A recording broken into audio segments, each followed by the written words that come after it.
మీరు వృషభ రాశిలో జన్మించారా?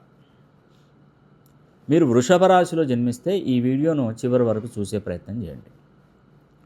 వృషభ రాశి వారికి జూన్ 2వ తారీఖున ఏం జరిగిందంటే, 3వ స్థానంలో తృతీయంలో గురువు వచ్చాడు. ఇది చాలా వరకు వాళ్ళకి నష్టాన్ని కలిగిస్తుంది. అదేవిధంగా వృషభ రాశి వారికి మరికొద్ది రోజుల్లో ఏలినాటి శని స్టార్ట్ కాబోతుంది. అది 7.5 సంవత్సరాలు. అంటే ఒక విధంగా బ్యాడ్ టైం అన్నట్టు వృషభ రాశి వారికి. మీరు నేను చెప్పినట్టుగా మీరు చేస్తే ఈరోజు శని త్రయోదశి మీకు మంచి జరుగుతుంది. ఆ శనీశ్వరుని యొక్క అనుగ్రహం కలుగుతుంది తప్పకుండా.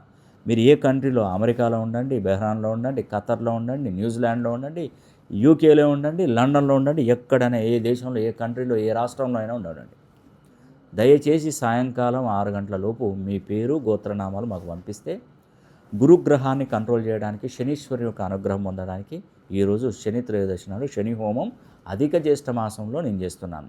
ఈ అధిక జ్యేష్ఠ మాసం అనేది ప్రతి 12 ఏళ్ళకు ఒకసారి వస్తుంది. ఇప్పుడు వచ్చింది.